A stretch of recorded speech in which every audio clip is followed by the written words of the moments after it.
2 spoon oil விட்டுக்கலாம். எண்ணெய் சூடானதும் கடுகு, உளுந்து, கொஞ்சமாக ஜீரகம்,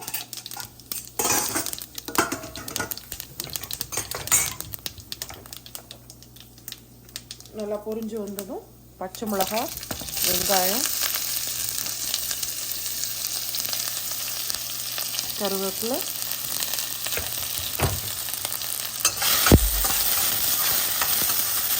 நல்லா வறுத்துடுங்க.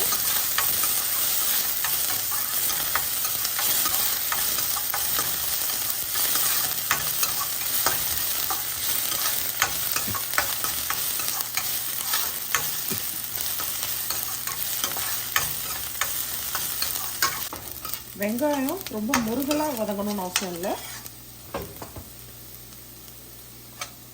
இந்த அளவுக்கு வதங்கினா போதும். அடுத்து தக்காளி போட்டுடலாம்.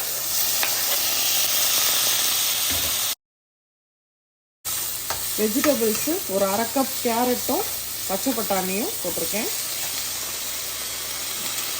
ரெண்டும் சேர்த்து 1/2 கப் மட்டும் வர மாதிரி பார்த்துக்கோங்க.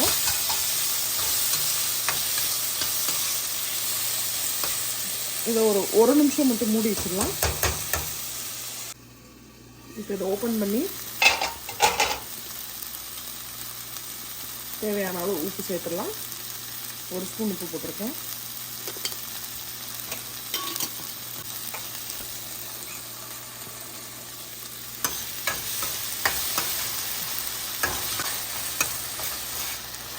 நல்லா கிளறி விட்டுட்டு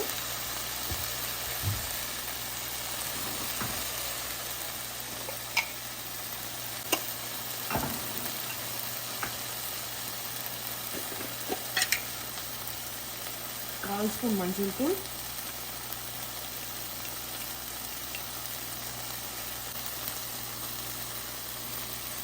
மிளகாத்தூள் வந்து ஒரு 1/2 ஸ்பூன் போட்டுருங்க.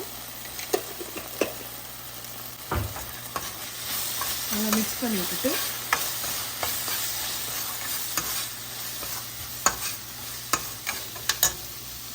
ஒரு ரவையை சேர்த்துடலாம். அதில்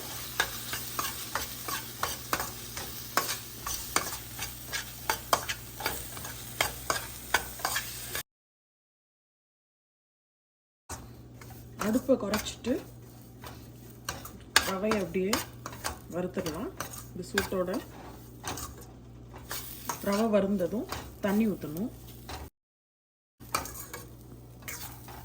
மசாலாவோட பச்சை வாசனையெல்லாம் போனதும் கொஞ்சம் கொஞ்சமாக ஒரு 3 டம்ளர் தண்ணி ஊற்றி கொதிக்க வச்சிடணும்.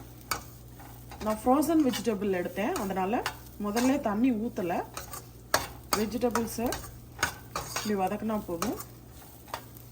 நீங்கள் ஃப்ரெஷ்ஷாக எடுத்தீங்கன்னா கொஞ்சம் ஒரு 1/4 டம்ளர் தண்ணி ஊற்றி ஃபஸ்ட்டு அதை வேக வச்சுட்டு அதுக்கப்புறமா நீங்கள் பண்ணலாம். அதுக்கப்புறமா ரவையை போடலாம். அடுப்பு தீயை குறைச்சி வச்சுட்டு கொஞ்சம் கொஞ்சமாக தண்ணி ஊற்றிக்கலாம். ஒரு 3 டம்ளர் அளவுக்கு தண்ணி ஊற்றணும்.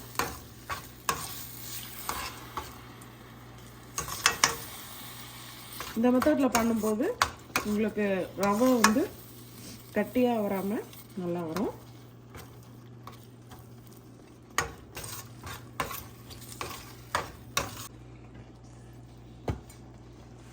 நல்லா அப்படி கிளறி விட்டுட்டே இருக்கணும்.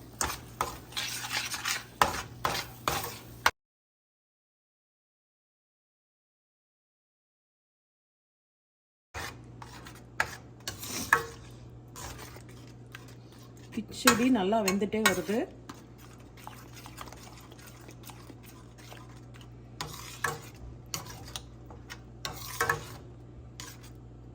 ஏற்கனவே உப்பு போட்டோம், அதனால் திரும்பவும் உப்பு போட வேண்டாம். ஃபஸ்ட்டு உப்பு போடலைன்னா இந்த ஸ்டேஜில் கூட உப்பு போட்டுக்கலாம். ரவா கிச்சடி இப்போ நல்லா வெந்து வந்துருச்சு. தண்ணியெல்லாம் நல்லா ட்ரைன் ஆயிடுச்சு. இப்போது இது ஒரு 2 நிமிஷம் மூடி போட்டு மூடி அப்படியே வச்சிடலாம். அடுப்பை ஆஃப் பண்ணிவிட்டு அப்படியே வச்சிடலாம். இந்த சூட்லேயே ஒரு 2 நிமிஷம் கழிச்சு ஓப்பன் பண்ணி பார்ப்போம். 2 ஸ்பூன் நெய் விட்டுக்கலாம்.